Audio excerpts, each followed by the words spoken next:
Ujú. No, pero se van a ir sumando más todavía, seguro. Sí. Ahí se van sumando. Bueno, Ana, Sí, vos... 105 dice ahora. Los invito Va a subiendo, va silenciar. subiendo. Ok. O yo no, vayan silenciándose, así no los muteo a ustedes y queda más prolijo. Cuando quieran pueden arrancar. Bueno, Dice el seminario de escuela. ahí está. Bueno, empezamos, ¿sí? Bueno, buen día.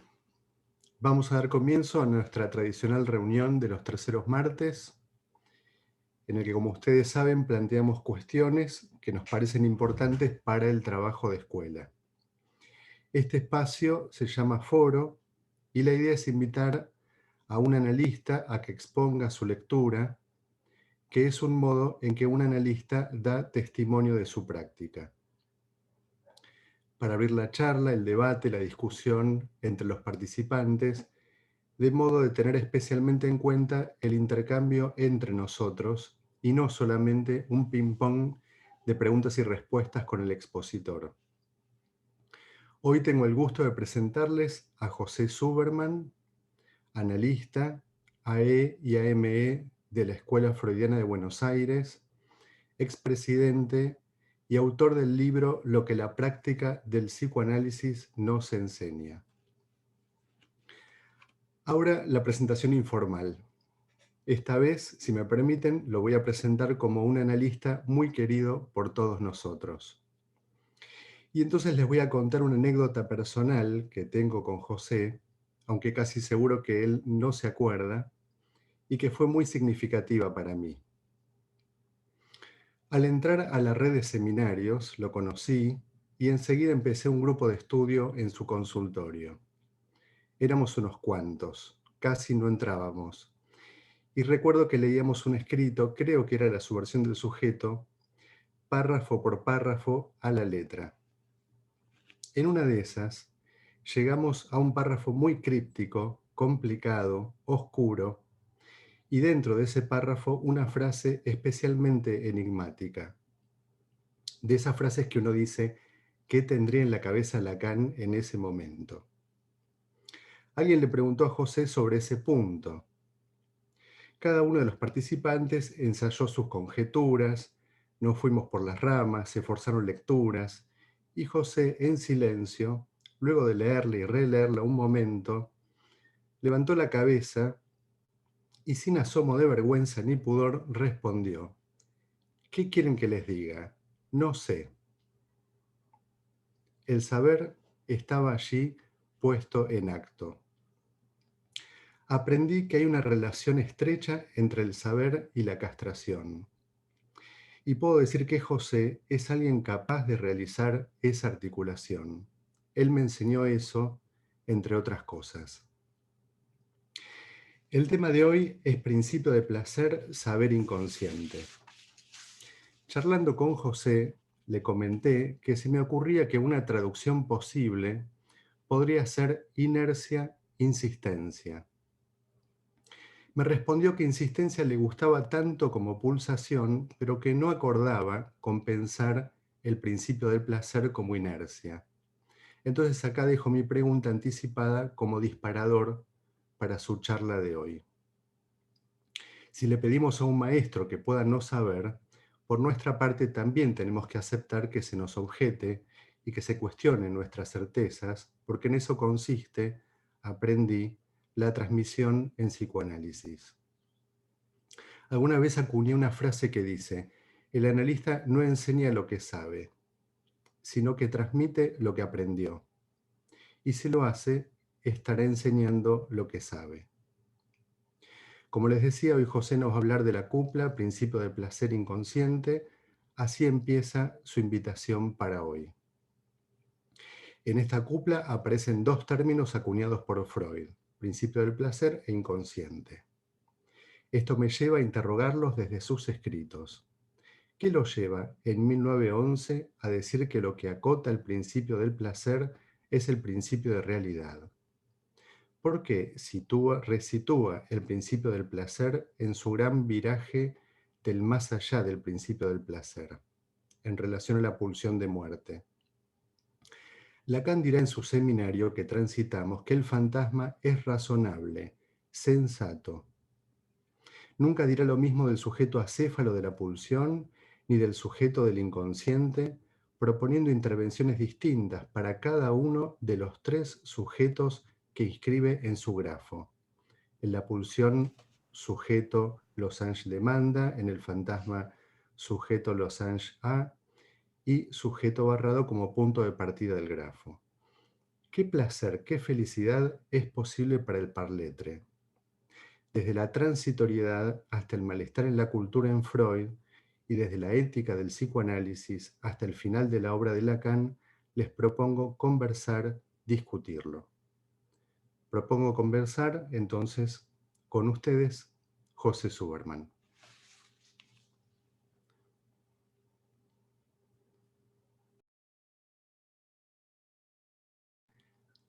A José, desmuteate. Bueno, no, te agradecía, me emocionó todo lo que dijiste en mi presentación. Bueno, eso, estoy emocionado y empecemos a trabajar. ¿Eh? Como Borges decía, la emoción no es buena consejera cuando uno tiene que hacer afirmaciones. Entonces empiezo con las afirmaciones y me guardo la emoción para disfrutarla. Bueno, como decía en la invitación, son 2 palabras acuñadas por Freud. Esta es la primera vez que tomamos de las cuplas de Moment de Conclure 2 palabras acuñadas por Freud. Entonces me pareció importante empezar a verlas en Freud. Bueno, la primera vez que Freud usa la palabra principio del placer, Lustprinzip, es en los 2 principios del suceder psíquico en 1911. Allí retoma lo que ya había empezado a decir en el proyecto de una psicología para neurólogos, donde diferencia la satisfacción, que es la pura caída de cantidad, de lo que es la vivencia primaria de satisfacción, que ya implica la representación del objeto desiderativo, lo grafican con el pecho, la sensación en el propio organismo del pasaje por el cuerpo, en el caso que grafica con el pecho, de lo que succiona, y la brusca caída de cantidad. Del mismo modo, diferencia la vivencia primaria de dolor del dolor. El dolor arrasa con las vías asociativas, cosa que Freud siempre lo sostiene, cuando dice el alma mora en un dolor de muelas. Si tenés un dolor, imposible pensar. De la vivencia primaria de dolor, que ya implica la ausencia del objeto desiderativo, una representación, la sensación corporal de esa carencia, que también se representa, y una brusca caída, un brusco aumento de cantidad en la dimensión económica. Lo que dice desde el proyecto es que los procesos primarios buscan ganar placer. Buscando ganar placer, pueden cargar la representación de las neuropsias, las representaciones posteriormente en la metapsicología, y en su extremo entonces provocan psicosis alucinatorias.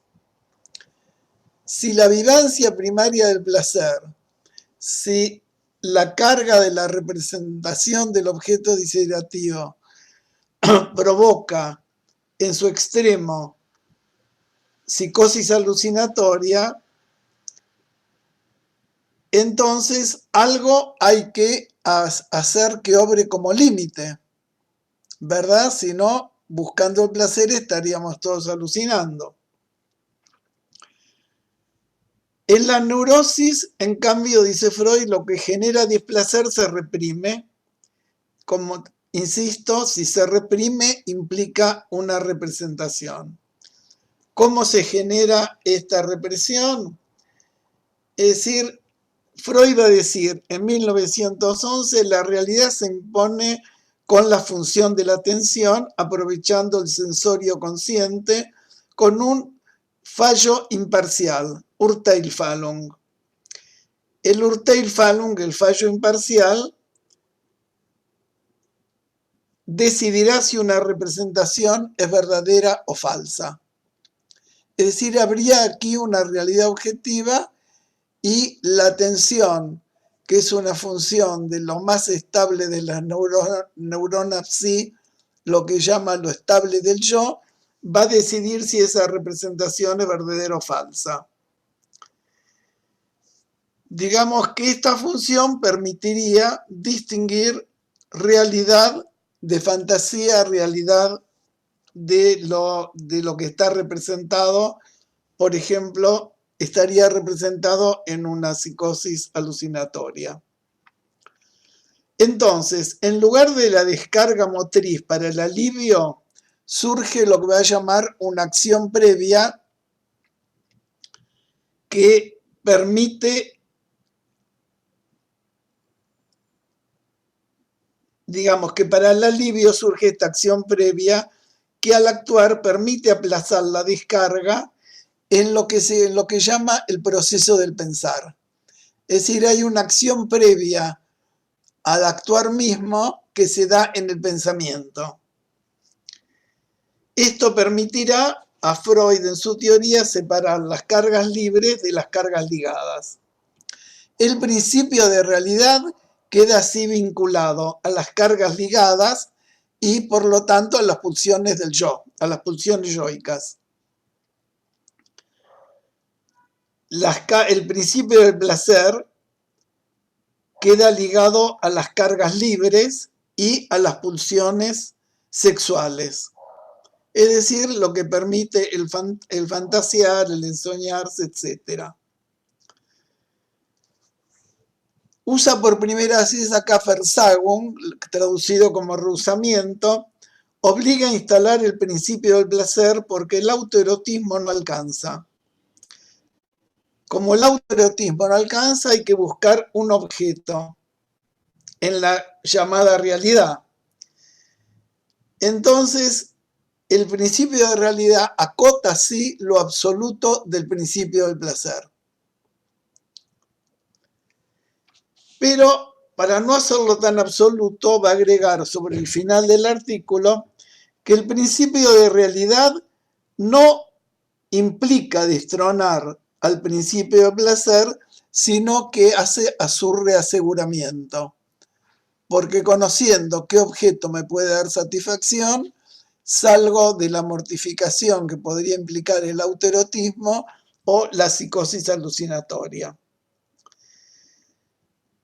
A mí me llamó la atención que en Lacan, al principio, cuando, digamos, en el seminario de la angustia, cuando hace los conscientes, digamos, habla de que el goce, de cómo se acota el goce, ¿cierto? Digamos que, sí, en lo que ya todos conocen, ¿cierto? Va a escribir goce, angustia, deseo, ¿sí? En los cocientes del seminario 10, del seminario de la angustia, y va a decir casi contemporáneamente en la subversión del sujeto, la castración quiere decir que es preciso que el goce sea rechazado para que pueda ser alcanzado en la escala del deseo. Es decir, como el goce es algo absoluto, tiene que ser rechazado para recuperarlo en la dimensión invertida de la ley del deseo, no sin pasar por la angustia. Desde que hay un goce absoluto, algo lo tiene que acotar, es el deseo. Desde que hay un principio de placer tan absolutizado, Freud lo acota en el principio de realidad. Esto es absolutamente distinto a cuando aparece la teoría de los goces. ¿cierto? Porque en términos de cuando hablábamos en términos del seminario 10, hablar de que hay que acotar el goce es pensable, que incluso en los principios de la transmisión de Lacan se transmitía como deseo bueno, goce malo, ¿cierto? Que era una simplificación que nos permitía de algún modo entender esto y hablar mucho de cómo acotar el goce en tanto goce absoluto.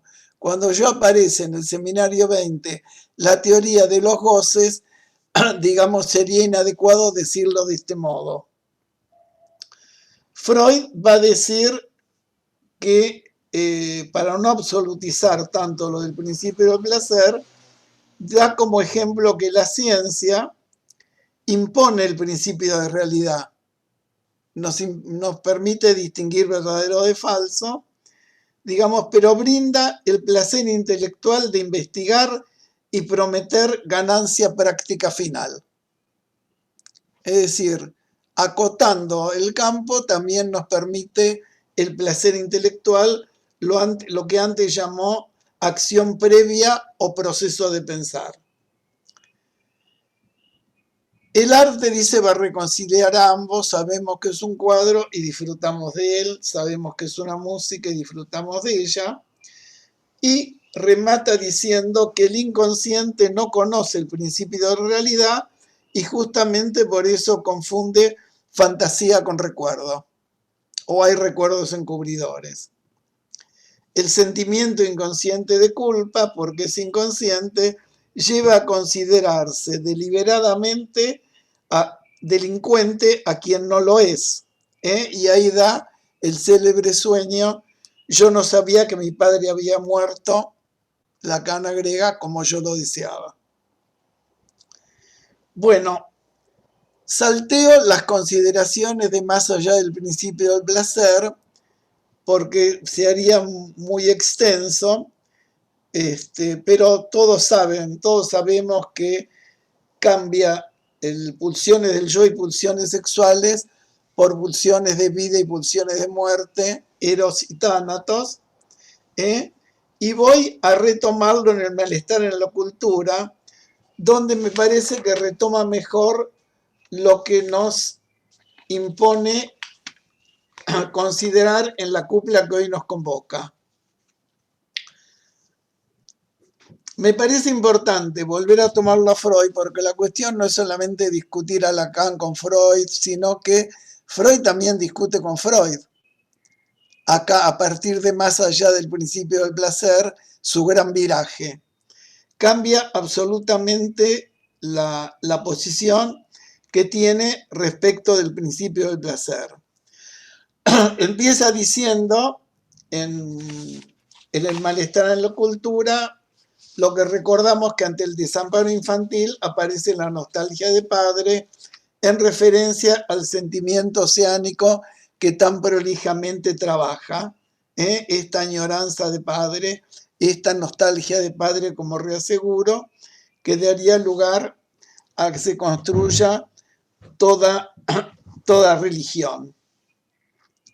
Dice que para el sufrimiento están como salidas distracciones poderosas que nos hacen aparecer pequeñas nuestras miserias. La ciencia. Frente a todo lo que investiga la ciencia, pueden aparecernos más pequeñas nuestras miserias cotidianas. Segundo, satisfacciones sustitutivas que la reducen, el arte, y los narcóticos que nos insensibilizan. Son estrategias para evitar el sufrimiento. La religión también promete un final feliz e imagina ayudar a evitar así el dolor, a ayudar a evitar el displacer, ¿cierto? Ubicándonos en el bien absoluto. Leo algunas citas de Freud que me parecieron buenas para tomar en relación a esta cupla. Como se advierte, quien fija el objetivo vital es simplemente el programa del principio del placer. Relaciona principio del placer con vitalidad. principio que rige las operaciones del aparato psíquico desde su origen mismo, principio de cuya adecuación y eficiencia no cabe dudar. Por más que su programa esté en pugna con el mundo entero, tanto con el macrocosmos como con el microcosmos. Lacan lo retoma esto en el Seminario de la Ética cuando dice: no hay nada preparado en el microcosmos ni en el macrocosmos para la felicidad del hombre. Tendrá que procurarlo. ¿Cierto? Freud reafirma esto y dice: este programa ni siquiera es realizable, pues todo el orden del universo se le opone. Y aún estaríamos por afirmar que el plan de la creación no incluye el propósito de que el hombre sea feliz. Es un viraje respecto de lo que decía en 1911. El plan de la creación no incluye el propósito de que el hombre sea feliz.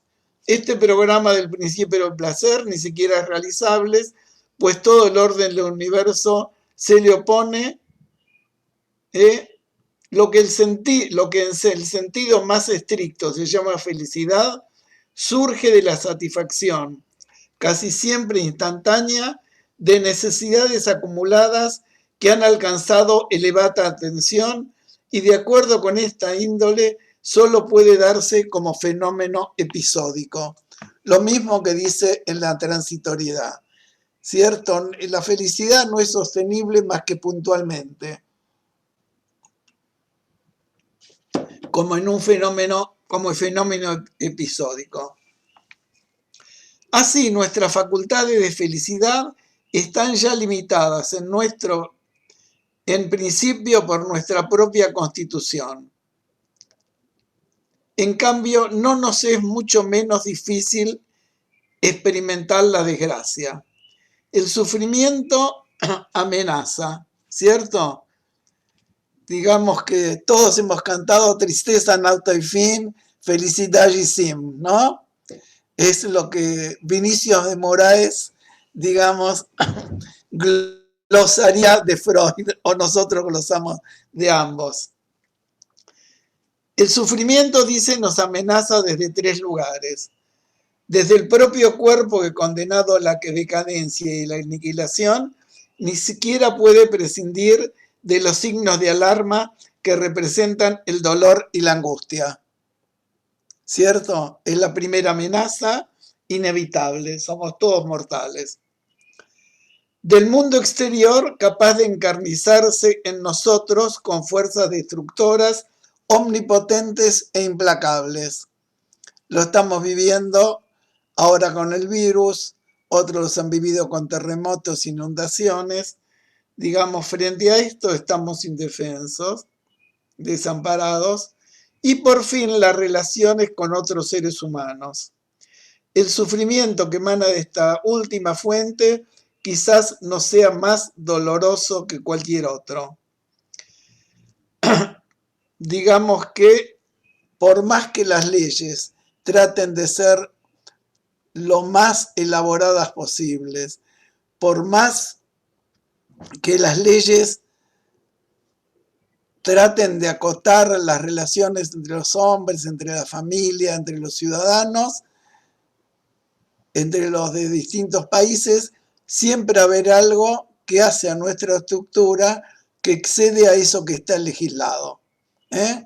Así que no nos preocupemos si le encontramos falla a todo dispositivo, por más que tratamos de perfeccionarlo, siempre haber algo que no pueda ser legislado, que no pueda ser regulado. Entonces,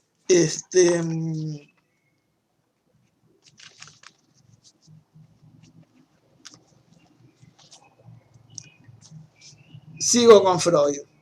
No nos extrañe, pues, que bajo la presión de tales posibilidades de sufrimiento, el hombre suela rebajar sus pretensiones de felicidad, como por otra parte el principio del placer también se transforma. No nos asombre que el ser humano ya se estime feliz por el mero hecho de haber escapado a la desgracia. de haber sobrevivido al sufrimiento, que en general la finalidad de evitar el sufrimiento relegue a segundo plano la de lograr el placer. La satisfacción limitada de todas las necesidades nos impone como norma de conducta más tentadora, pero significa preferir el placer a la prudencia y a poco de practicarla se hacen sentir sus consecuencias. Los otros métodos que persiguen ante todo la evitación del sufrimiento se diferencian según la fuente de displacer a que conceden máxima atención. El aislamiento voluntario, el alejamiento de los demás, es lo más inmediato que aparece, pero, digamos, también nos ocasiona sufrimiento. La felicidad alcanzable por tal camino no puede ser sino la de la quietud. Bueno, pero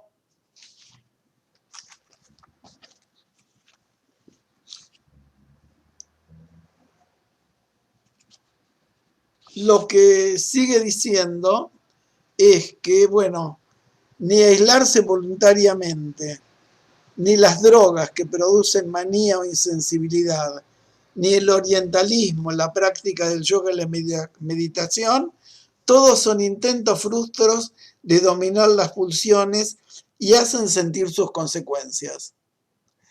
Todo intento de querer dominar las pulsiones hace sentir sus consecuencias. Es decir, no son exitosos. Otra posibilidad a la que le da mucha importancia es la sublimación, pero aclara que no resiste la coraza impenetrable a las flechas del destino y fracasa ante el dolor. Es decir, nadie se la puede pasar, aunque la sublimación es un destino de la pulsión, nadie se la puede pasar sublimando. Digamos, por más que cortes el césped, vuelve a crecer. Sería la idea que transmite acá, y lo podríamos incluso graficar con Van Gogh. Van Gogh sublima como los dioses maravillosamente, pero los momentos de dolor terribles que atravesó lo llevaron a sucesivas intervenciones psiquiátricas, a cortarse la oreja, a padecer sufrimientos que sus sucesores narran con bastante detalle.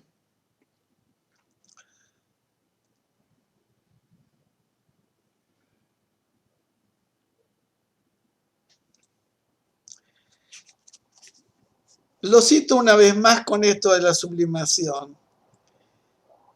En tal caso, el destino poco puede afectarnos. Las satisfacciones de esta clase, como que el artista experimenta en la creación, en la encarnación de sus fantasías, la del investigador en la solución de sus problemas y en el descubrimiento de la verdad, son de una calidad especial que seguramente podremos caracterizar algún día en términos metapsicológicos.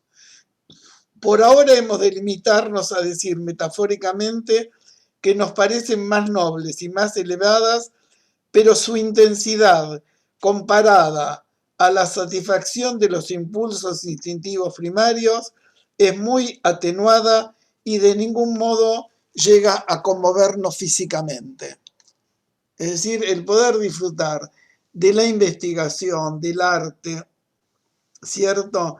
No tiene comparación con la satisfacción de los instintos, de los impulsos instintivos primarios. Hace una llamada que refiere a Voltaire, que me parece interesante, digamos, especialmente en este momento que tenemos tantas restricciones, ¿cierto?, con la pandemia, cuando dice: cuando falta una vocación especial que imponga una orientación imperativa a los intereses vitales, el simple trabajo de los oficios manuales accesibles a todo el mundo puede desempeñar la función que aconseja Voltaire sabiamente. es imposible considerar adecuadamente en una exposición concisa la importancia del trabajo en la economía libidinal. Ninguna otra técnica de orientación vital liga al individuo tan fuertemente a la realidad como la acentuación del trabajo, que por lo menos lo incorpora sólidamente a una parte de la realidad, a la comunidad humana.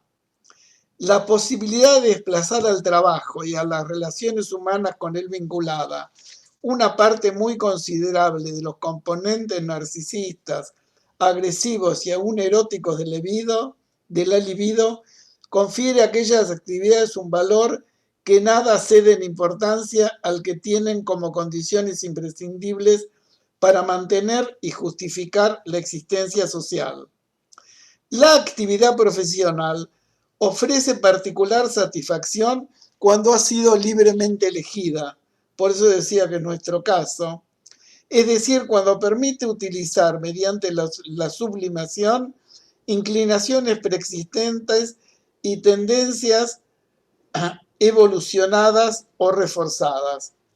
No obstante, el trabajo es menospreciado por el hombre como camino a la felicidad.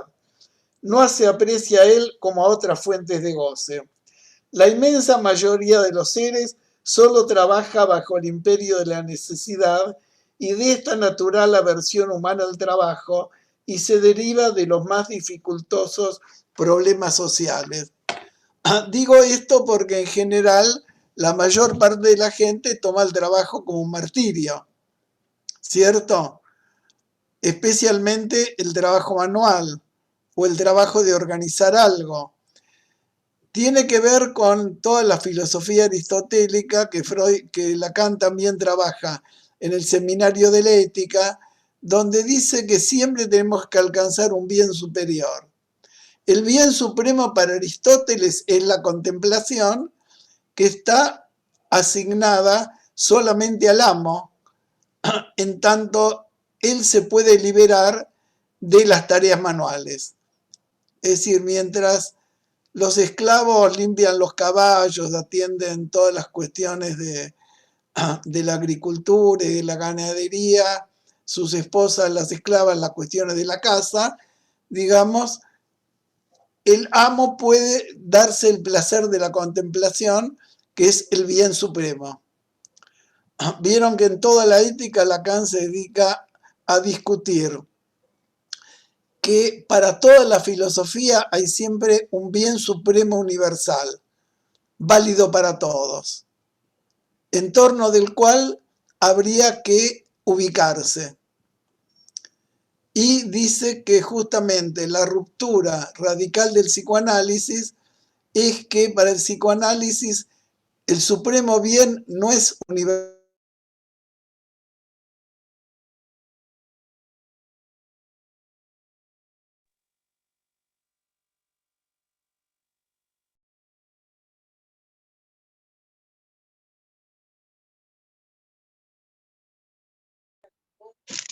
¿Se quedó sin señal o soy yo que no escucho? No, No se me parece escucha. que sí, se congeló.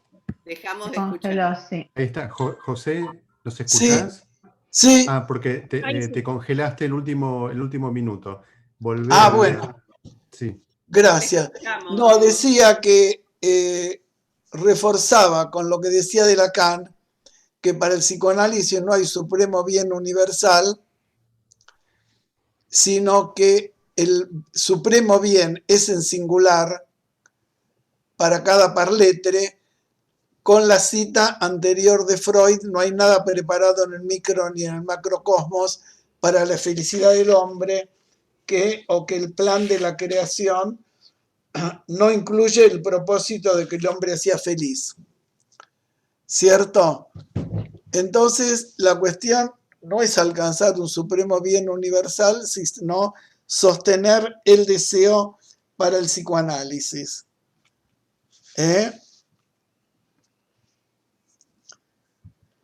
Freud él dice en este sentido lo mismo que Lacan en la ética.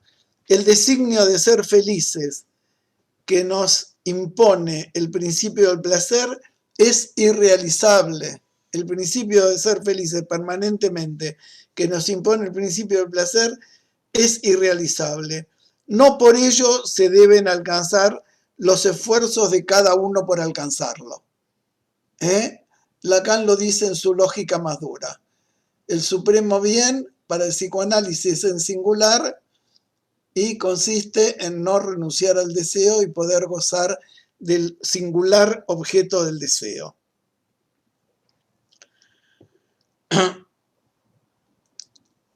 Freud va a decir,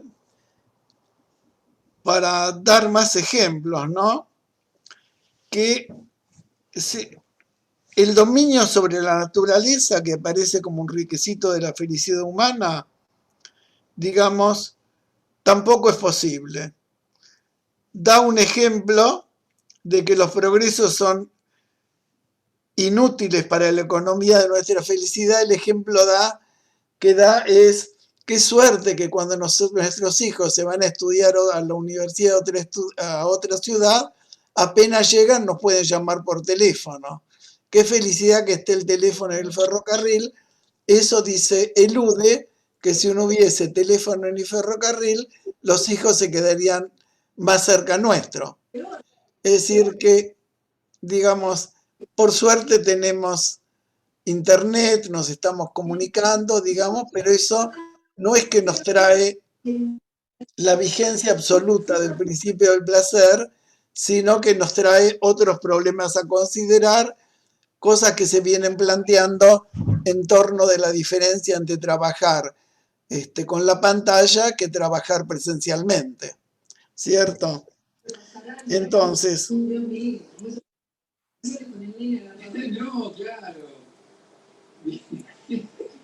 hay alguien que tiene abierto el micrófono. Ana, podés, ya está, ahí está. Bueno, bárbaro.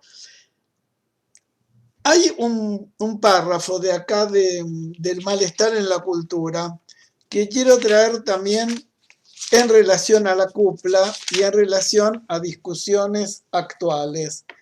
Porque Freud va a decir que así como el dominio sobre la naturaleza no hace a la economía de nuestra felicidad, dice que la contención de los deseos sexuales en adulto no ofrece perspectiva de éxito. Carece de justificación que la civilización haya negado la existencia de fenómenos llamativos y demostrables. Lo cito textualmente porque somos muy diariamente convocados a discutir afirmaciones que Freud mismo contesta. Si la elección de objeto queda restringida en el individuo sexualmente maduro al sexo contrario y la mayor parte de las satisfacciones extragenitales son prohibidas como perversiones, la imposición de una vida sexual idéntica para todos, implícita en estas prohibiciones, pasa por alto la discrepancia que presenta la constitución sexual innata o adquirida de los hombres, privando a muchos de ellos de todo goce sexual y convirtiéndose así en una fuente de grave injusticia. Nunca estamos de acuerdo con reprimir a los perversos, o prohibirlos. Ya en 3 ensayos decía, nosotros no estamos de acuerdo con esto de mente femenina en cuerpo masculino, como se está afirmando, digamos, exigimos el respeto de los que así piensan, de los que así lo sienten, pero no por eso lo vamos a convalidar teóricamente. Otra, pero aún en el amor genital heterosexual, único escapado a la proscripción, hoy todavía menoscabado por las restricciones de la legitimidad y de la monogamia. La cultura actual nos da claramente a entender que solo está dispuesta a tolerar las relaciones sexuales basadas en la unión única e indisoluble entre un hombre y una mujer, sin admitir la sexualidad como fuente de placer en sí, aceptándola tan solo como un instrumento de reproducción humana que hasta ahora no ha podido ser sustituido. Las religiones, todas, digamos, toman a la mujer solamente como madre, ¿cierto? Y ninguna acepta formalmente que se pueden tener relaciones sexuales por placer. Son solo para crear.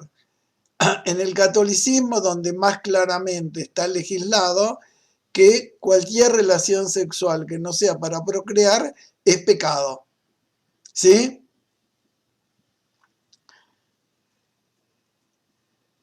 Desde luego, esta situación corresponde a un caso extremo, pues todos sabemos que en la práctica no puede ser realizada ni siquiera por un breve tiempo. Solo seres débiles se sometieron a la amplia restricción de su libertad sexual. La sociedad civilizada se ha visto en la obligación de cerrar los ojos ante muchas transgresiones que, de acuerdo con sus propios estatutos, debería haber perseguido. Lo vemos todos los días, en los Te Deum, en las celebraciones religiosas. Hoy se acepta separados, hace 40 años no se aceptaba, y digamos, al mismo que se lo excomulga, después se le rinden honores. Y llega a una conclusión acá, para dejar ya el malestar en la cultura. A veces queremos advertir que la presión de la cultura no es el único factor responsable, sino que habría algo inherente a la propia esencia de la función sexual que nos priva de la satisfacción completa, impulsándonos a seguir otros caminos. Puede ser que estemos cerrados al quererlo, pero es difícil decidirlo. Digamos que dice claramente que, digamos, que no es la cultura, en respuesta al culturalismo que ya se esbozaba, la que orquesta la represión, sino que hay algo que es de una de las invariables de la estructura del sujeto. Podemos entonces, hay principio del placer solamente porque hay más allá del principio del placer. Es decir, si no hubiese más allá del principio del placer pulsión de muerte, no estaríamos procurando tan tenazmente esos momentos placenteros como los que nos recomienda en la transitoriedad, o esos momentos de satisfacción que tan en alto valor los tenemos. Del mismo modo que, bueno, no, antes leo la cita que en el diálogo que tuvimos me mandó Gustavo Cereseski del acto, del seminario del acto. Lo que es impactante, destacable, inaudito, implicado en la dimisión de los procesos primarios, es que al comienzo está la insatisfacción. No es que el individuo corriente corre tras su satisfacción. Lo importante es que haya un estatuto de goce que sea la insatisfacción. La histeria es definido como deseo de deseo insatisfecho, de deseo insatisfecho. Hay un estatuto de goce en la insatisfacción también. Y refuerza un poco las citas que vengo trayendo de la ética. Están en el bien no siempre es satisfactorio. Bien no es igual a satisfacción. Estar, digamos, en comunión con Cristo no siempre depara satisfacción para los creyentes. También depara momentos de mucho sufrimiento. Entonces, ¿por qué hay más allá del principio de placer? Toda pulsión es pulsión de muerte. Es que valoramos tanto estos momentos placenteros. ¿sí? Bueno, cuando revisaba los anteriores foros, me pareció que cuando Benjamín Dom hacía su exposición del torno del grafo, me dio la idea de retomarlo en relación a la cupla que hoy nos convoca. Vieron que en el grafo Lacan escribe 3 sujetos, ¿cierto? El sujeto de la pulsión o sujeto de la demanda del otro, el sujeto del fantasma y el sujeto barrado del deseo. Si bien tomamos, como enseña Isidoro, el sujeto del nudo como sujeto de la estructura, que lo muestra claramente porque muestra el objeto A en el centro, llamándolo objeto de goce, objeto de amor, objeto de deseo, según el anillo que lo enlace. También es cierto que lo que se gana ahí en lógica se pierde en descripción, porque a mí me sirve pensar estos 3 sujetos descriptivamente en la clínica como paso a contar. Si una vez en la escuela, en un seminario, me preguntaban por qué el sujeto de la demanda es un sujeto barrado, si al fin y al cabo no habla, no es sujeto del significante, y me parece que estaba muy en línea con lo que en ese momento veníamos trabajando. ¿Por qué el sujeto de la demanda del otro es barrado? Por el movimiento de alienación,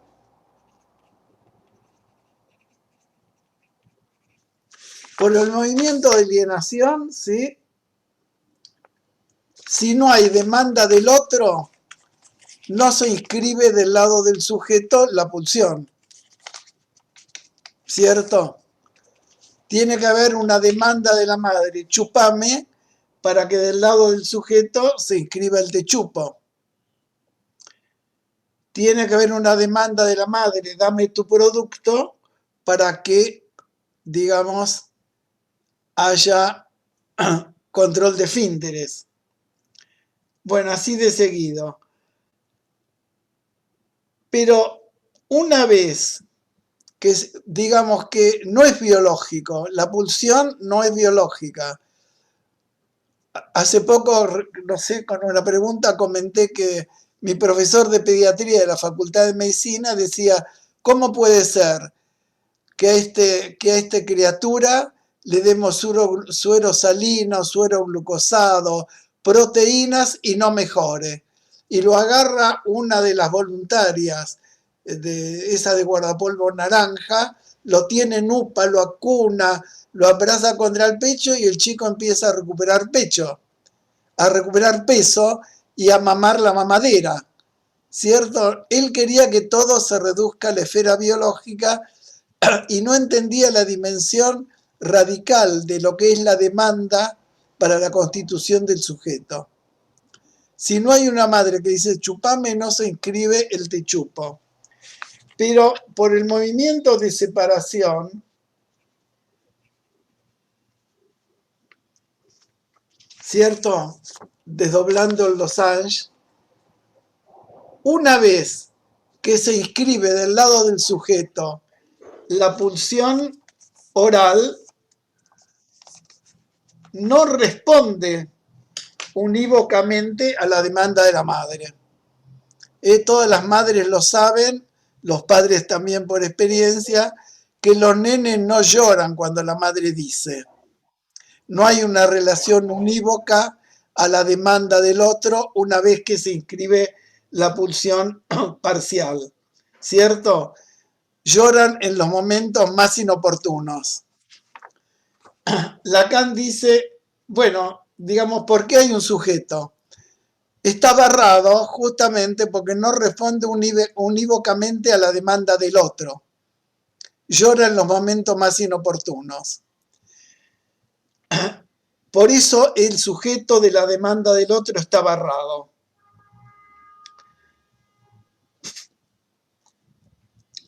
Lacan con esto separa claramente lo que es el organismo del cuerpo. Del organismo se ocupan los médicos. Del cuerpo se empieza a construir a partir de la demanda del otro. Lacan dirá del sujeto de la pulsión, en el 4 sujeto presubjetivo, en el 11 sujeto acéfalo de la pulsión, es decir, es un sujeto que está barrado pero es acéfalo. En el seminario del fantasma, sujeto el ello, sujeto del no pienso, digamos, pero insisto, ¿por qué es un sujeto? Leo de la página 329 de la subversión del sujeto. Que la demanda desaparece también es cosa que sobreentiende con la salvedad de que queda el corte, pues éste permanece presente en lo que distingue a la pulsión de la función orgánica que habita. Yo lo dije como cuerpo y organismo. A saber, lo que distingue a la pulsión de la función orgánica que habita, a saber, su artificio gramatical, tan manifiesto en las reversiones de su articulación con la fuente tanto como con el objeto. Es decir, lo que Freud llama gramática de la pulsión, como concepto límite entre lo somático y lo psíquico, tuvo en el postfreudismo muchas lecturas muy polares, ¿cierto?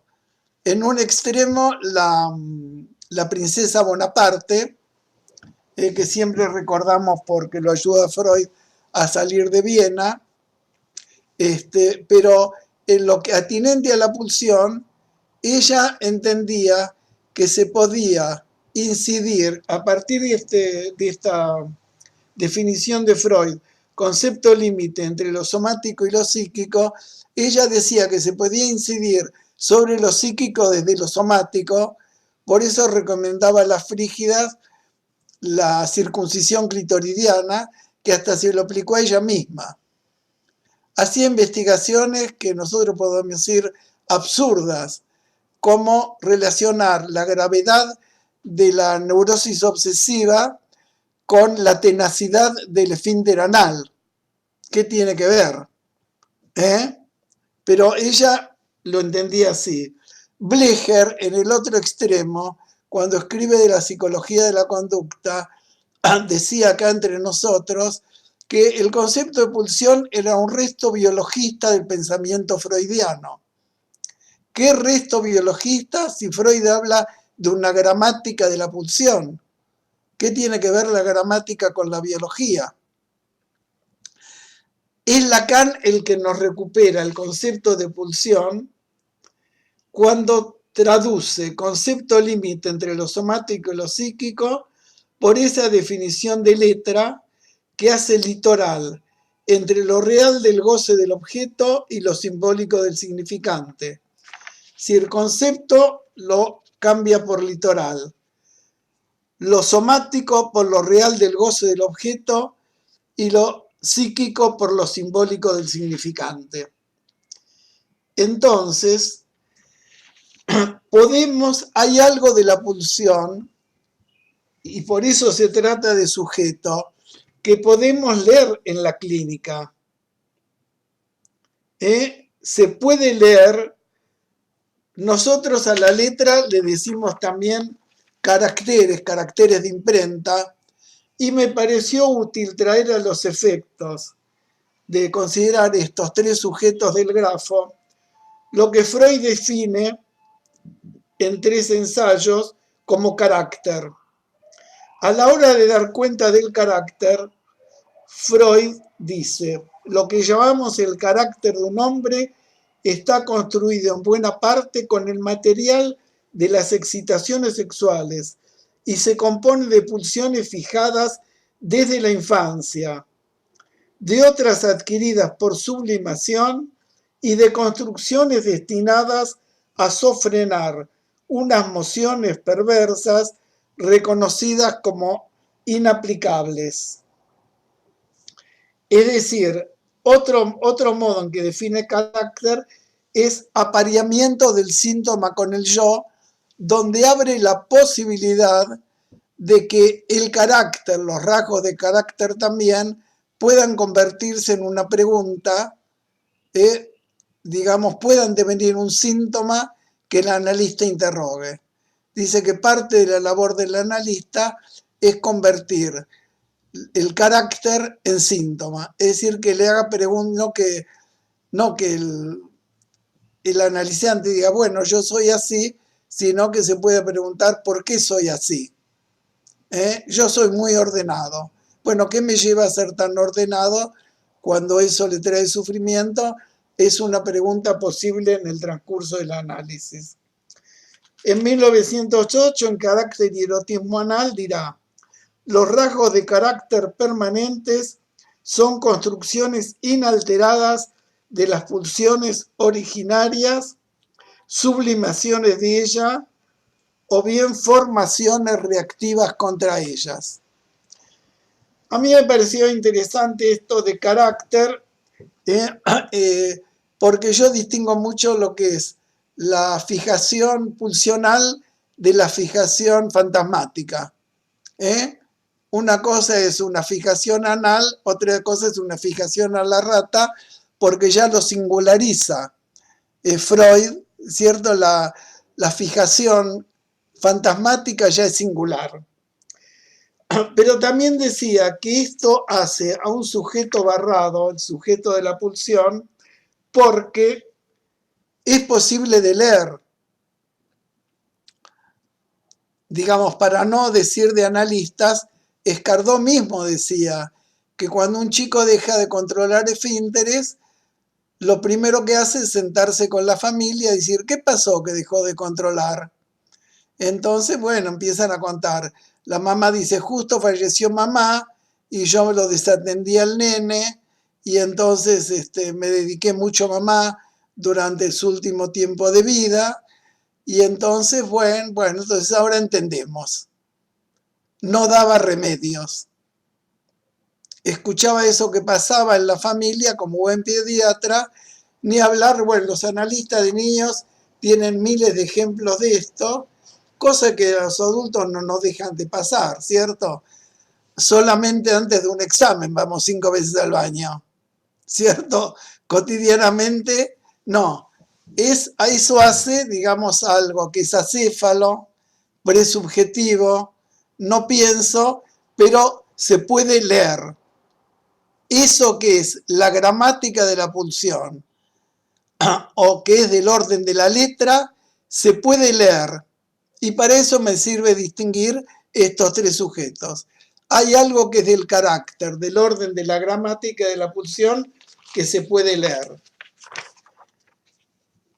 El sujeto del deseo, que también aparece tempranamente en el grafo, cuando marca lo que luego va a llamar trumatismo, la marca de la cadena de significantes en el cuerpo, hace al sujeto del deseo del otro, sujeto del significante, sujeto del inconsciente, uno de los términos de la copla. Digamos, cuando habla el sujeto del deseo, leemos a la letra, pero en lo que se dice. El inconsciente es lo que se dice. De ahí, digamos, hay un sujeto de un saber, S2, del cual extraemos un S1 o los S1 cuando hablamos del Esaim del enjambre, entre los cuales situamos al sujeto. El deseo pulsa. Todos recordamos lo que dice en el seminario 11 de apertura y cierre del inconsciente, del fading del sujeto. La pulsión pulsa, el inconsciente pulsa. ¿Qué pasa con el sujeto del fantasma? Es una respuesta al que voy. ¿Qué quiere el otro de mí? En respuesta al que voy, digamos,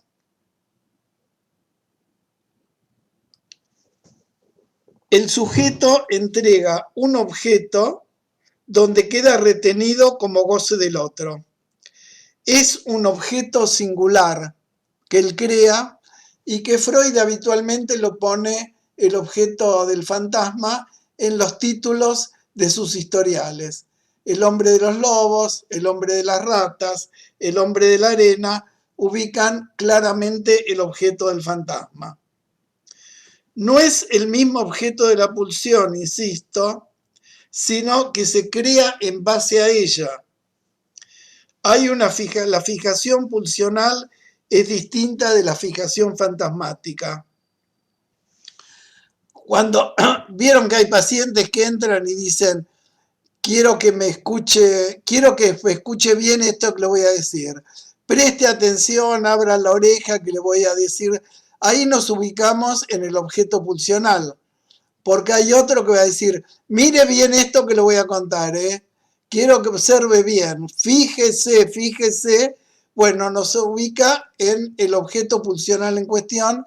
Todavía no estamos en el objeto del fantasma, que hay que seguir escuchando mucho para ubicarlo. En ese sentido, digo, la fijación pulsional no es lo mismo que la fijación fantasmática. Lacan va a decir del fantasma que es sensato, es estabilizante. El fantasma no pulsa. Por eso distinguía el sujeto de la pulsión, como la parábola dice, hay una pulsación del sujeto. En el sujeto del inconsciente hay apertura y cierre, hay una pulsación. El fantasma es estabilizante, sensato, razonable.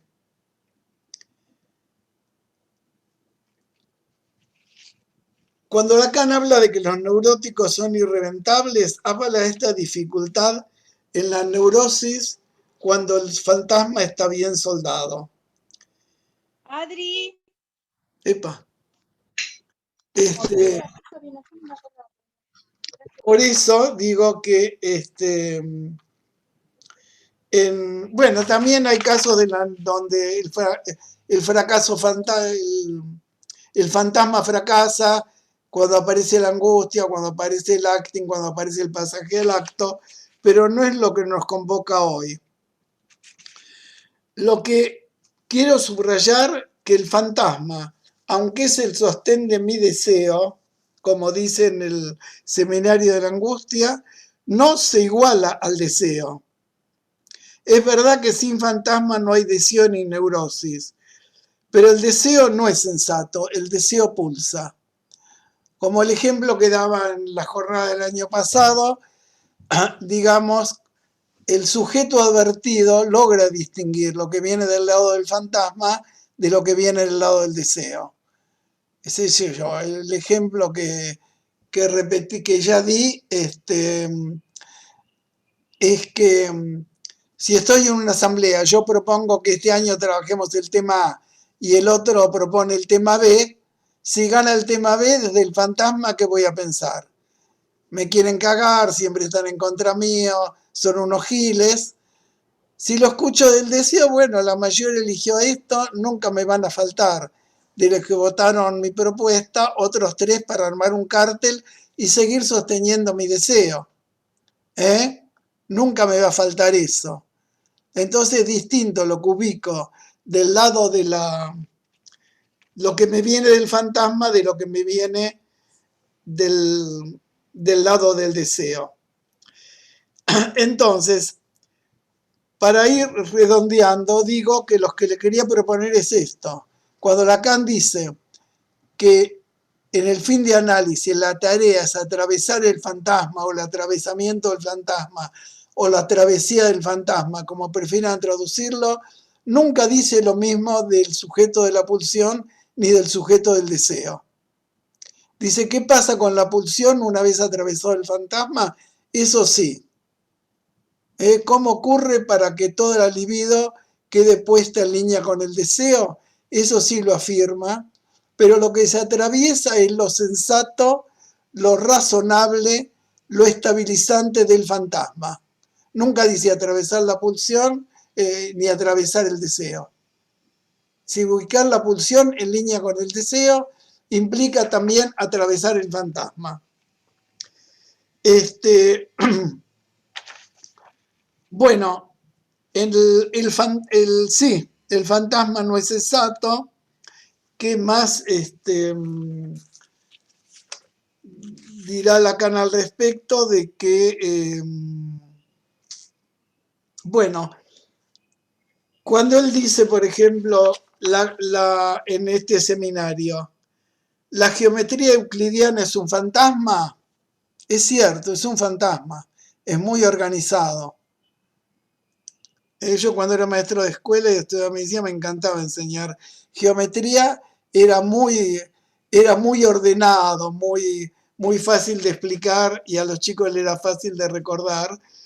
Pero también podría decir que la topología atraviesa la geometría euclidiana en tanto fantasma. No es tan sensata, tan razonable, tan dibujable como la geometría euclidiana. La realidad es del fantasma, dice siempre Lacan.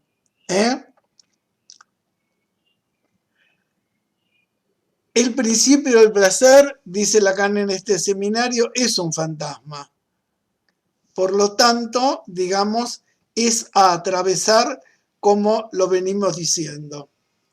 Dice una frase enigmática que hay relación sexual entre fantasmas.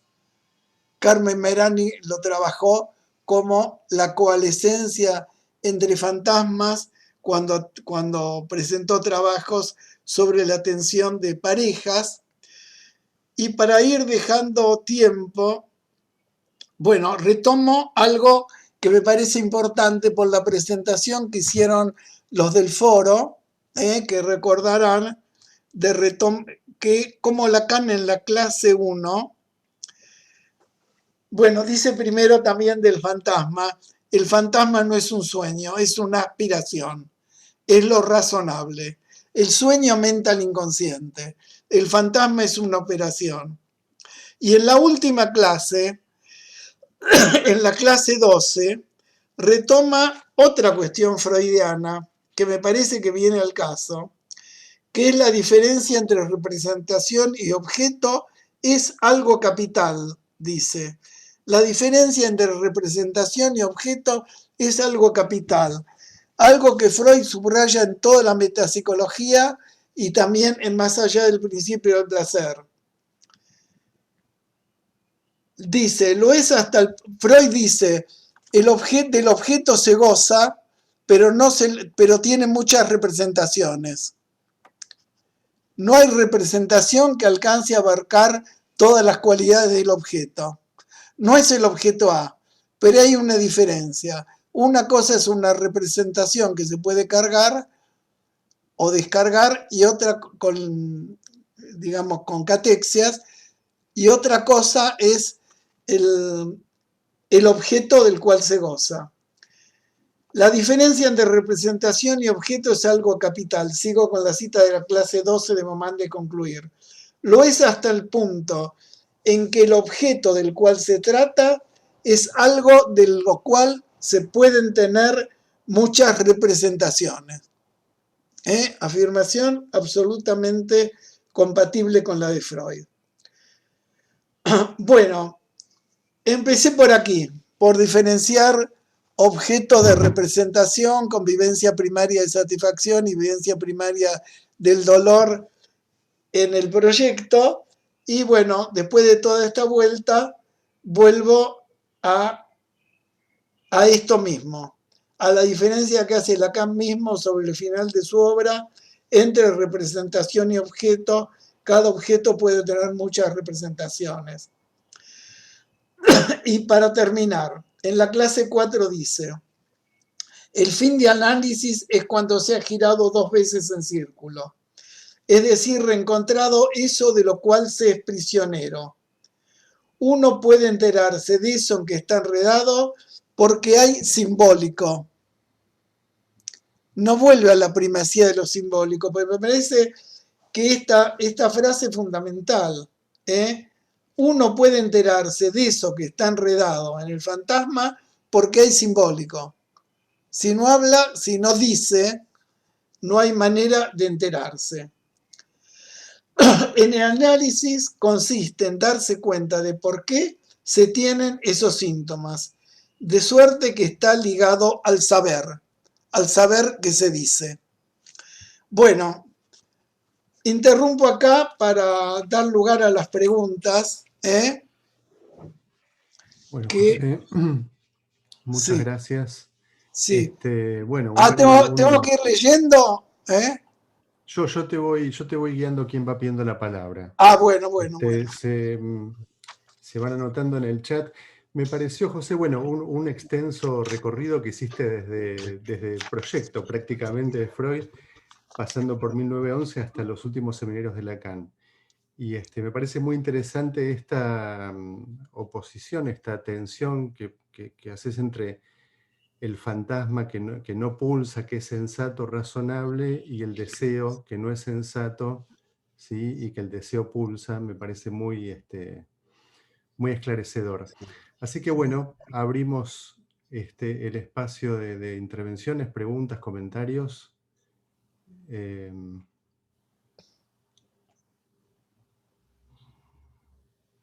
Mientras te cuento que hubo muchos agradecimientos y Sí. saludos de Mar del Plata, Luis Guillón, Rosario, Brasil.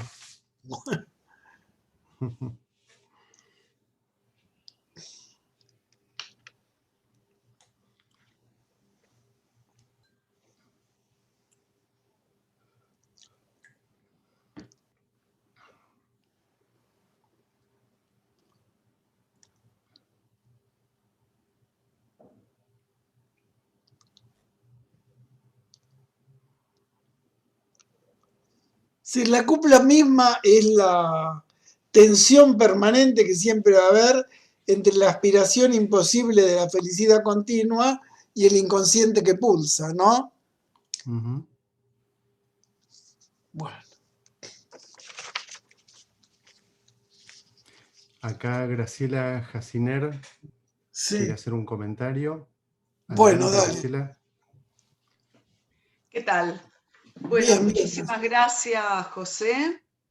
Bueno. Y muchísimas gracias, Gustavo, porque me pareció que la presentación de Gustavo a mí me interesó mucho.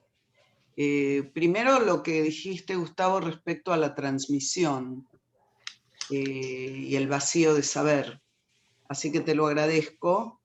Y la pregunta que yo quiero retomar, la pregunta que le hiciste a José respecto a principio de placer e inercia.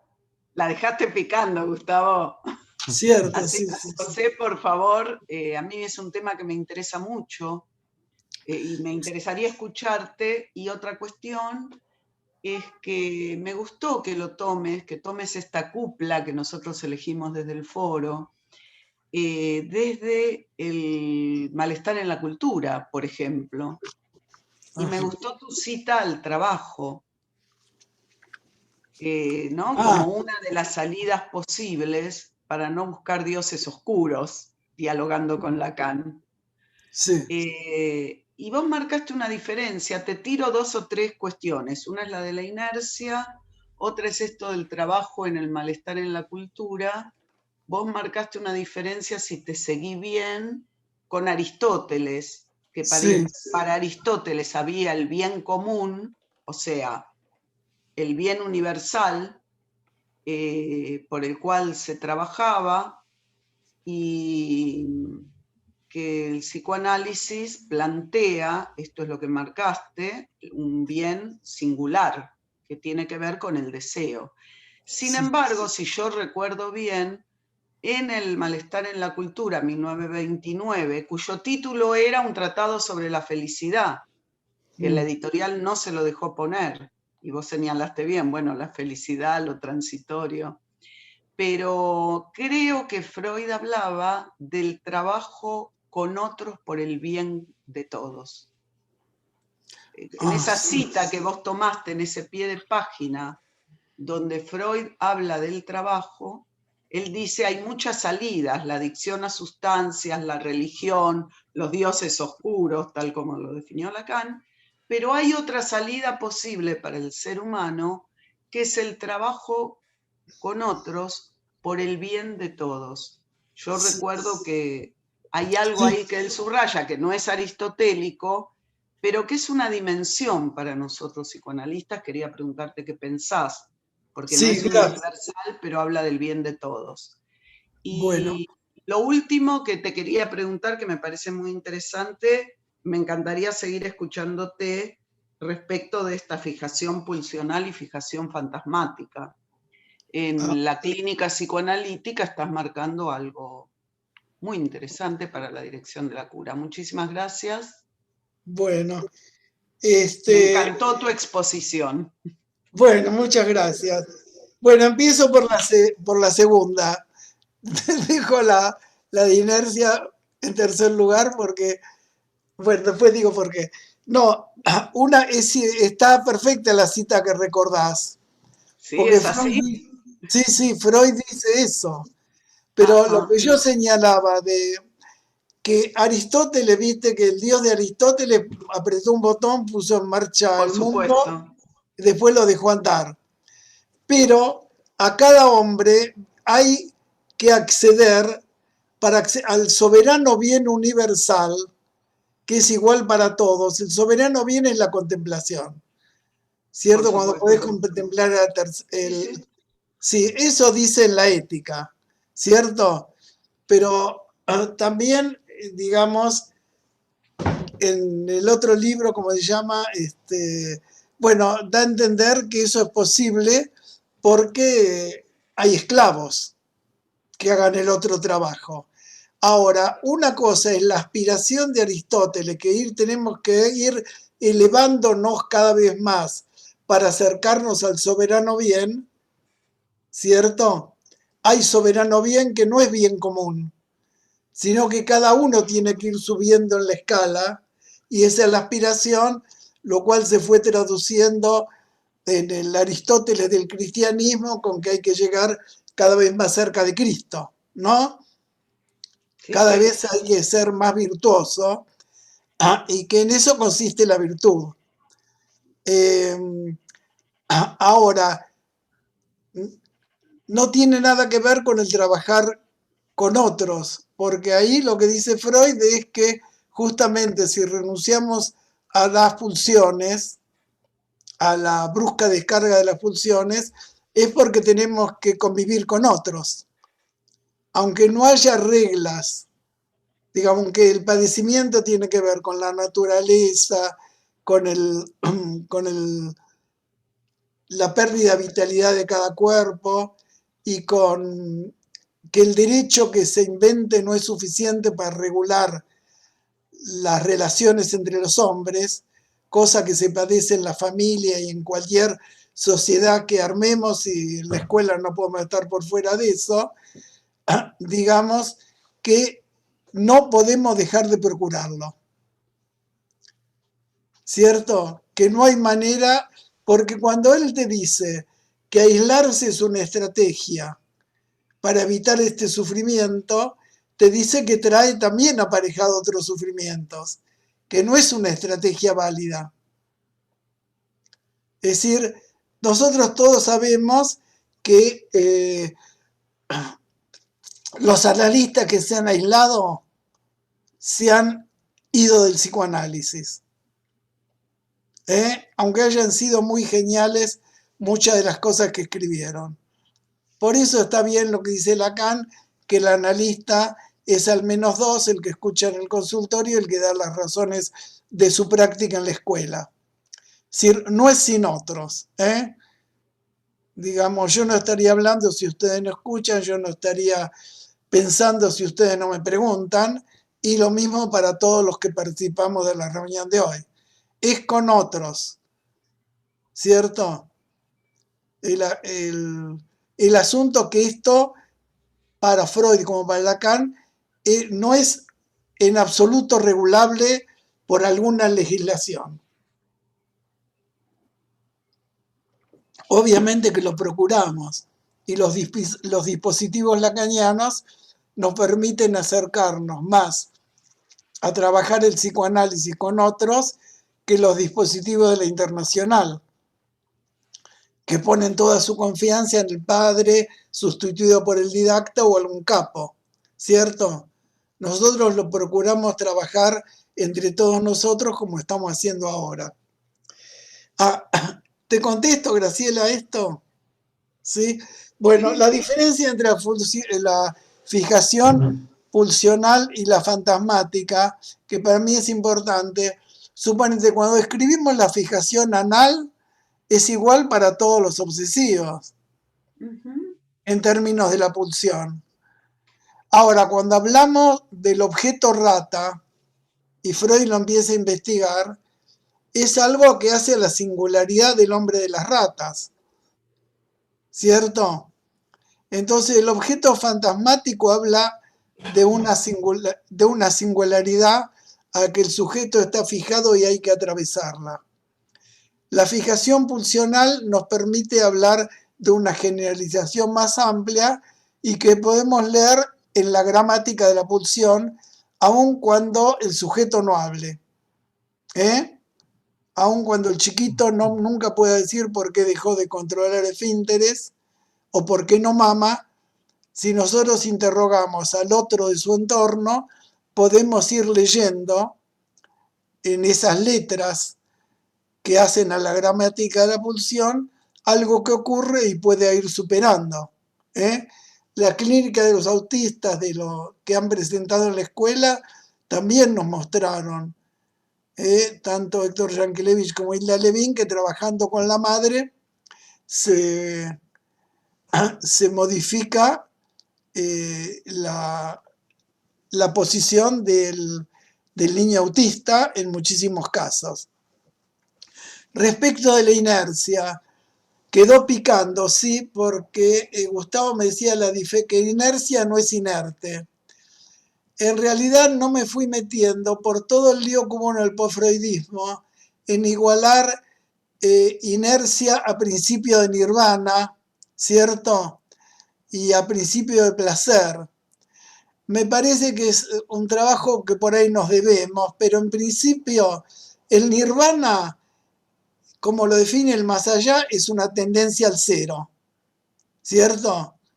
Que nunca se alcanza, ni siquiera en la meditación. Ahora, la inercia es algo que, sí, no es inerte, sino que, lo entiendo, Freud siempre lo trabaja cuando trabaja lo económico. No, por ejemplo, cuando trabaja lo dinámico, sino cuando trabaja el registro económico. Es decir, se tiende a igualar cargas, a lograr una cierta inercia que nunca se logra. Por eso decía que la cupla es una tensión permanente entre la aspiración imposible de la felicidad, continua, permanente, y el inconsciente que pulsa. Entonces, qué sé yo, Blecher traducía el principio de inercia, para los que peinamos canas se acordarán, por homeostasis, la homeostasis del sujeto, ¿se acuerdan? Pero, digamos, es un principio que económicamente vale, pero ¿quién logra la homeostasis esa, que era un ideal de Blecher? La cupla esta que, de los dos términos freudianos que trae Lacan, es una tensión permanente. Entonces me parece que inercia como económico va, pero ya traducido como homeostasis es un fantasma. Como el principio del placer, dice Lacan en este seminario, es un fantasma, la homeostasis es un fantasma de Blecher, si quieren, ¿no? O de los que trabajaron la teoría de campo y todo eso. Bueno, no sé si te contesto, Graciela y Gustavo. Muy bien, José. Bueno, sí, muy completa la respuesta. Te digo que hay como 10 intervenciones, así que qué bueno. digamos, hay muchísimos agradecimientos y comentarios que, bueno, después te vamos a pasar. Yo te voy a pasar la lista de los que pidieron la palabra. Ahora voy a leer la lista. Vos cuando quieras intervenís vos, José. La lista viene: Leopoldo Piazza, Elizabeth Mariangeli, Liliana Donsis, Marta Garber, Oscar González, Edith, Jorge Cesarino, Patricia Leyac y Cristina Ochoa, hasta ahora. Así que Bueno, bueno, Leopoldo Piazza, adelante. Voy a tratar de ser breve porque gran parte de tu respuesta a Graciela recién incluía algo de mi inquietud, que estaba dirigida a la cuestión de la fijación pulsional y la fijación fantasmática en términos de fin de análisis. Digamos, me hacía la siguiente composición de lugar, que tal vez es un matetio, tal vez me puedas aclarar. El fin de análisis, si es cuestión de atravesamiento del fantasma, que es sensato, tendría que ver con un vivir acorde al deseo propio, pero con los otros, ¿no? O sea, lograr el recurso a satisfacer su deseo, pero con otros, no en soledad. Algo así me imaginaba. sí, exacto, sí. Sí. Así que dale nomás con tu proyecto. No, digamos, mantenerse en los límites del fantasma es la psicoterapia. El análisis tiende a atravesarlo. No que te quedes contento con el fantasma. Y Claro. sí, Alguna satisfacción tiene que lograrse. sí. Bueno, Elizabeth Mariangeli, o Mariangeli, no sé cómo se pronunciará. Elizabeth, ¿estás por ahí? Sí, acá Adelante. estoy. Adelante. Buenas tardes a todos. Gracias, José, por tu exposición. Yo me quedé en algo más primario, que es, no sé si me perdí o no entendí. Quería que, si podías decirme algo más de esto de el sujeto de la demanda, ¿por qué está barrado? Bueno, sí, te contesto. No, está barrado justamente, decía, si no hay demanda del otro, movimiento lógico de la alienación, ¿cierto? Del vel de la alienación, si no hay una madre que dice su chúpame, no se instala del lado del niño el te chupo. Pero una vez que se instaló la pulsión oral, el nene no se despierta, digamos, en el momento que la madre querría, ¿cierto? Algo se independiza de la madre y llora a cualquier hora de la noche o justo cuando la madre se fue a bañar o a encontrarse de nuevo con el papá de la criatura, ¿cierto? Entonces es un sujeto porque no responde, es de la demanda del otro, pero no responde unívocamente a la demanda del otro. Desde que se inscribe la pulsión oral, se independiza de la demanda del otro. ¿Te contesto, Elizabeth? Sí. En parte sí. Me quedo pensando igual esto de que el sujeto aparece ahí entre significante y significante, pero por ahí se me mezcla. Pero sí se por entiende. eso te dije, el sujeto del deseo, el sujeto barrado, ¿viste que nombré 3 sujetos? Ese es el mismo que aparece entre S1 y S2. Pero nombré 3 sujetos en el grafo. El sujeto de la pulsión, el sujeto del fantasma y el sujeto del deseo, que es este sujeto que no es acéfalo, que puede escuchar lo que dice. Sí, eso. Muchas gracias. No, de nada. Bueno, gracias. Lili Donsis. ¿Dónde está? Bueno, gracias, Hola, José, por el recorrido, hola, por la exposición, por acompañarnos. Un gusto escuchar Clínica Freudiana. Un placer. Revolver a los textos de Freud y hacer de eso una transmisión hoy es importante para mi gusto. Pero yo quería hacerte una pregunta, más o menos siguiendo el hilo de algo que dijiste, que es el planteo entre, que vos lo tomaste aunque no lo mencionaste, del yo no pienso y su relación al yo no soy, entre inconsciente y pulsión en el cuadrángulo de Klein, en la lógica del fantasma, incluso lo articulaste de algún modo con el final de análisis. A Sí. partir de ahí, para ser breve la pregunta, me quedé pensando en esta relación entre este pasaje, digamos, esa travesía del fantasma, y cómo ubicar ahí, en esa travesía, y sobre todo en el final de análisis, si pensaste algo, ya no solo esta articulación entre yo no pienso, yo no soy del fantasma, sino en relación al lugar del inconsciente, al sujeto del inconsciente, en la travesía y ya habiendo transformado posiciones pulsionales en relación al fantasma. Y además te agradezco esto que dijiste recién, la diferencia entre psicoterapia y psicoanálisis. No se trata de acomodar el fantasma, sino de hacer algo con eso. Sí. Eso te lo agradezco aparte. Pero bueno, la pregunta era la anterior. Sí, repetímela. Si en esta relación entre el sujeto del inconsciente, el yo no pienso, y el yo no soy, el yo no piensa y el yo no soy de pulsión inconsciente, que lo articulaste, me parece, también con la travesía del fantasma y su relación al final de análisis, cómo reubicar allí o cómo ubicas ahí en el final la cuestión del sujeto del inconsciente, ¿no? Con un fantasma transformado, por así decirlo, o con una transformación de ciertos circuitos pulsionales. No sé Sí. si te seguí bien, pero se me armó esa pregunta.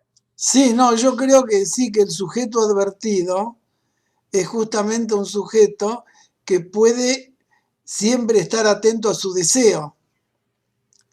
Viste, cuando transcurre mucho tiempo de un análisis, uno comete un lapsus y no dice, ay, qué vergüenza, me equivoqué, sino que le tira más ir pensando qué quise decir, ¿cierto? Digamos, se constituye un lugar analista que se escucha a uno mismo como analizante. Cuando tuviste un sueño y te despertás, no dejas de trabajarlo. Digamos, eso hace el sujeto del deseo. Y para mí, las tres definiciones de Lacan, de fin de análisis, pasaje de analizante-analista, atravesamiento del fantasma y savoir y faire avec les symptômes, para no discutir las traducciones, son, digamos, las tres se conjugan porque el sujeto del inconsciente ahí ya ha armado su síntoma que lo estabiliza de otro modo que el fantasma. Yeah. Yo diría, si a alguno de nosotros nos impiden ejercer cualquiera puede dejar de ejercer el psicoanálisis por X motivo. Nunca estuve a favor de esa crítica brutal que le hicieron a esa señora en Francia porque decidió dejar de trabajar a sus 70 y pico. Cada uno hace lo que quiere. Pero lo que estoy seguro, si por el contrario, por lo menos a mí, si me impiden ejercer el psicoanálisis, me descompenso, ¿cierto? Digamos, claro, a todos nosotros, porque, digamos, para reafirmar eso de que psicoanalista también es un síntoma. Bueno, gracias. Gracias, bueno, José. Dale. Bueno, Marta Garber. Bueno, muchas gracias, José. Realmente lo que me parece que transmite más es esta posición clínica, ¿no? Vos lo vas planteando todo muy clínicamente y me aparecían un par de cuestiones que quería pedirte si podrías como ampliarlas. La primera era la cuestión de la sublimación y la satisfacción pulsional, que vos planteabas que algo de la sublimación no produce, si te entendí bien, tanta satisfacción como la satisfacción de emociones pulsionales primarias. Y sí. La pregunta, bueno, tiene que ver con justamente esto de por qué pasaría esto, porque en Pulsiones y sus destinos, Freud empieza planteando la cuestión de los estímulos externos y los estímulos internos. Sí. ¿Sí? Es decir, sí. Que hay algo también que pulsa de la pulsión y esto del drang, de la fuerza constante que tiene la pulsión. Y la sublimación sería uno de los caminos para hacer algo con la pulsión que no sea del orden de la represión. Y me sigue dando vueltas toda la cuestión de la pulsión, y la pregunta es, clínicamente, cuando Lacan en el seminario 11 habla de la rectificación de la pulsión, ¿sí? Si se puede articular a algo de esto de cierta satisfacción de la pulsión, porque me parece que hay algo en esta cuestión del más allá del principio del placer, esto que Lacan plantea en el seminario 11, que justamente lo que pone en juego la pulsión es la cuestión de la satisfacción. En realidad lo que te estoy preguntando es todo alrededor de la cuestión de la satisfacción, que se satisface o no se satisface. Sí, lo que subrayé, lo que primero nombraste es una cita de Freud que leí. Cierto que Freud lo que te dice, sí, es un destino de la pulsión la sublimación, pero no te creas que podés sublimar todo. No te da la misma satisfacción que la satisfacción pulsional directa, ¿cierto? Justamente por lo que decís, por el drang. Yo antes se me ocurrió decir que aunque cortes el pasto vuelve a crecer. Hay una fuerza constante y no es que se pueda sublimar todo. No puede ser el único destino de la pulsión, llevaría a una fórmula religiosa que muchos post-freudianos han usado, como si se pudiese, una cosa es gozar del trabajo, del placer intelectual, todo eso que leía, y del trabajar con otros, y otra cosa es pretender que esta sublimación puede eludir una satisfacción pulsional más primaria. No sé si te estoy contestando o me perdí algo de la pregunta. El tema de la rectificación de la pulsión. Ah, sí, claro, porque justamente cuando vos tenés voz activa, voz pasiva, voz intermedia en la gramática de la pulsión, ¿cierto? No es lo mismo en la gramática, digamos, te ubicás del lado de la voz pasiva que cuando te ubicás del lado de la voz activa. No es lo mismo gozar que ser gozado. En cada uno de los 5 objetos, ¿cierto? De oral, anal, mirada, voz y falo que los organiza. Rectificar la pulsión es transformar la voz pasiva en activa, que tiene que ver con ubicarla en línea con el deseo, entiendo.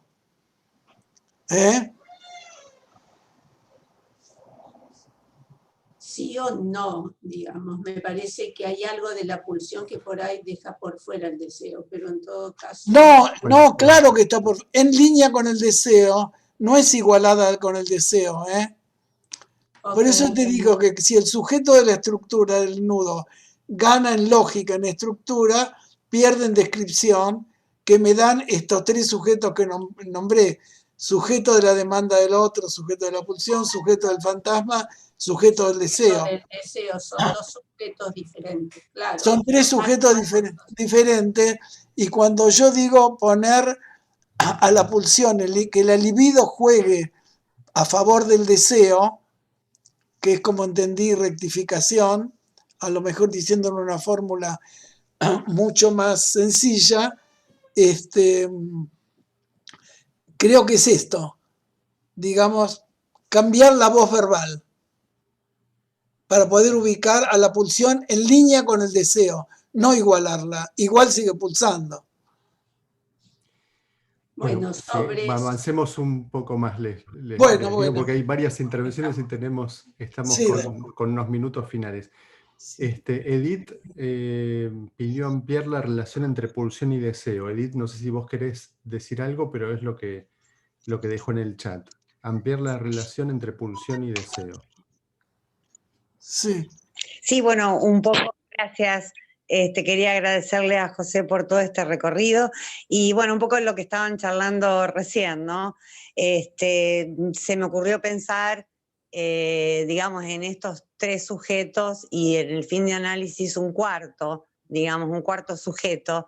Y bueno, es como que pregunto por si se podía ampliar, porque me pareció que se había trabajado, o por lo menos para mí, la relación del fantasma y del sujeto del deseo, y bueno, un poquito ampliar este tercer sujeto, el sujeto de la pulsión, y yo agregaría un cuarto, digamos, aquel que emerge, digamos, del fin de análisis. ¿Y qué relación habría entre este cuarto y los otros tres? Pero bueno, se me ocurría un poco esto. Gracias. No, escúchame, no, para mí no hay un cuarto sujeto. El sujeto advertido es justamente el sujeto advertido de su fantasma. Es decir, si hubiese un cuarto deseo, sería como lo que dicen muchos millerianos, que el fin de análisis es como llegar a la otra orilla. No es lo que yo pienso. El fantasma es uno, estás advertido de tu fantasma. Por eso para mí no es un cuarto sujeto, sino que estoy advertido de eso, como la cita que leí de Lacan, que el fin de análisis es cuando se ha girado 2 veces en círculo, es decir, reencontrado, eso de lo cual se es prisionero. Uno puede enterarse de eso en que está enredado porque hay simbólico, ¿sí? Digamos, me entero en que estoy enredado, bueno, ahí estoy advertido. De acá en más estoy advertido. Me puede agarrar este piante, me puede agarrar este raye. Atenti, muchacho, ¿eh? Estate atento que te puede agarrar para el lado del fantasma. Ubicate para el lado del deseo. Bueno. Bueno, ahora Jorge Cesarino. ¿Querés que hacemos una rueda de algunas preguntas? Quedan 4 preguntas, no queda mucho tiempo. Y después te anotás, te las vas anotando, ¿te parece? Bueno, dale. Sí, acepto, sí.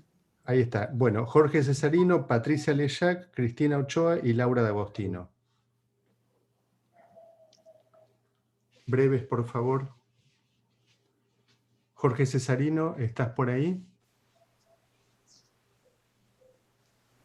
Bueno, avanzamos con Patricia Leyac. Si Jorge se conecta después. A ver cómo ocultar, fijar el video.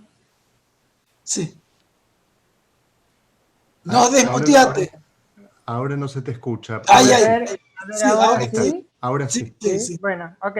Bueno, rapidito. Muchísimas gracias, José, por tu clase.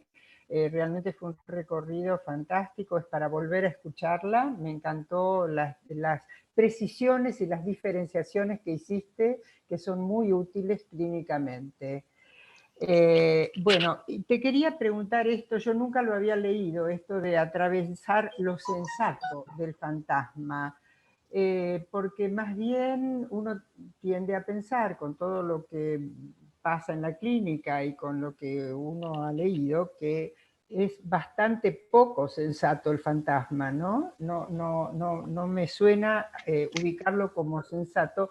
Sobre todo pienso en esos tiempos de la relación al fantasma en que el fantasma comanda, es decir, la fijación objetal comanda, ¿no? La figuración del sujeto como ese objeto que ha recortado, digamos, del campo del otro y al cual de algún modo se identifica. Entonces, me resulta difícil ponerlo en contacto con esto de lo sensato del fantasma.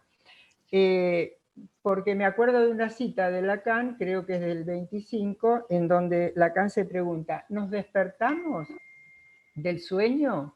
Dice, sí, al sueño del fantasma, ¿no?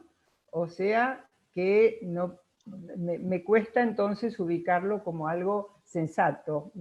Quería que hablaras un poquito de esto, de lo sensato del fantasma. A mí me parece cuando él dice acá que el sensato es que el fantasma es razonable, sensato, es en tanto que el fantasma determina la realidad y que nos ubicamos en la realidad de acuerdo con nuestro fantasma.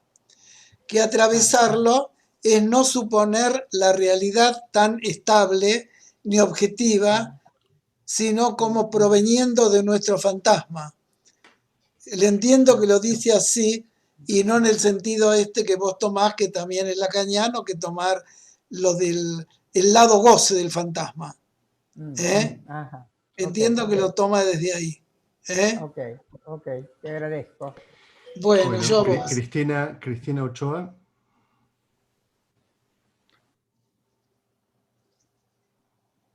Gracias, José. La verdad que muy interesante tu recorrido y sobre todo, bueno, muchísimas cosas para charlar y para pensar, pero se me armaba esta cuestión que me resultaba muy interesante. Cuando vos planteabas estas 3 dimensiones del sujeto, me parece que, o creo escuchar, que tomás esta dupla, principio de placer, principio de realidad, precisamente como un anudamiento, me parece que Lacan la toma también así a esta altura de su enseñanza, donde recuperar esa dimensión de lo pulsional que no se reduce exclusivamente a lo simbólico. Quiero decir, me parece que hubo una época donde la fórmula sujeto barrado Losange demanda produjo como un cierto aplanamiento en la lectura de la clínica, ¿no? No sé si te acordás, todos los trabajos, todas las presentaciones clínicas tenían que ver con el deslizamiento significante, etc. Me parecía que cuando vos haces esta diferenciación y esta complejización del tema del sujeto, del objeto y de la representación, estás recuperando en esta dupla toda esta dimensión, que solo me pareció escuchar en el final, que volvías con esto cuando decís, solo se puede escuchar en el decir, pero por lo que falta en el decir, me parece, ¿no? Y por ahí agregar una cosita que se me ocurrió escuchándote, que Freud, que es maravilloso para estas cosas, y cuando vos hablabas del supremo bien y retomabas el nombre de las ratas, Freud de manera maravillosa, después de trabajar el complejo paterno, toma esto que decís vos, el significante raten, y dice que tiene una significación crematística. Significación crematística quiere decir en economía política negociar. Y me parecía maravilloso con lo que vos venías diciendo, porque me parece que es poner en el corazón de la estructura lo imposible. Y yo lo que escuchaba es que vos complejizabas desde Freud esta lectura de la dupla entre el orden de lo pulsional, ¿no? Y el principio de realidad como lo que es la repetición significante, lo que escribe como inexistencia también, la repetición significante. Bueno, me gustaría seguir charlándolo con un cafecito, gracias. Bueno, te agradezco el comentario. Bueno, y la última pregunta, Laura de Agostino, que hizo un comentario por el chat, pero si quiere hacerlo... Qué suerte. Ahí lo leo, decilo, Laura. Bueno, lo digo, bueno, lo que yo había escrito por el chat es en relación a esta pregunta de por qué también en la fórmula de la pulsión el sujeto aparece tachado, que esto daría, a mi gusto, daría cuenta de la castración en el campo del otro, porque esa fórmula, recordemos, que es de la pulsión, de la demanda, y Lacan se sirve de ella para decir tesoro de los significantes. Por otra parte, todo el grafo da cuenta de la articulación del sujeto con el otro. Entonces me parece que el hecho de que la barradura caiga sobre la inscripción del sujeto da cuenta de la castración del lado del otro, que a mi gusto debe reinscribirse cada vez en cada movimiento, no solo para los tiempos de subjetivación del infans, sino para los tiempos de las manifestaciones clínicas, sintomáticas o de las articulaciones fantasmáticas del sujeto. Creo que la castración debe reinscribirse cada vez en el otro, ¿no? Yo siempre tomo como ejemplo que cuando uno transmite o enseña o propicia el control de esfínteres en el infans, también deja de gozar del cuerpo del infans, si lo vamos a llevar a un campo empírico, ¿no? No solo el infans adquiere autonomía, sino que yo dejo de manosearle los genitales con la excusa de que así se lo limpia. Bueno, eso quería agregar nomás. Totalmente, muy claro tu comentario.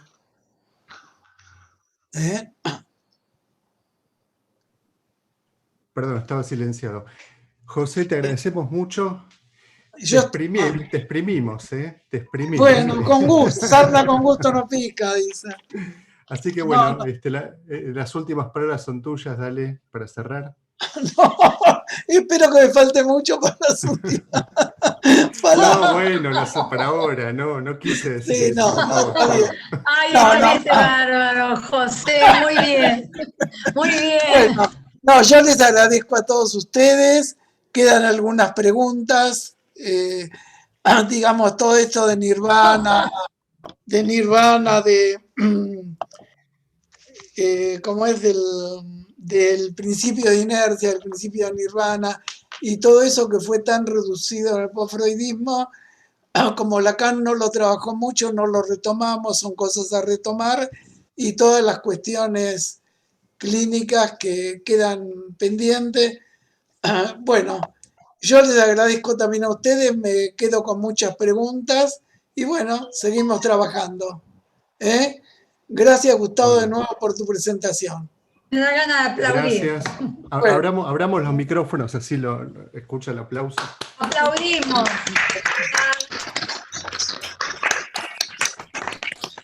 Bueno. Muchas gracias, José. Gracias, José. Gracias, José. Chao. Chao, gracias. Chao. Chao. Gracias. Chao, José. Chao. Chao, Chao a todos. Chao. Chao, buena semana. Chao, gracias. Bueno, chao. Gracias. Chao, besos. Chao.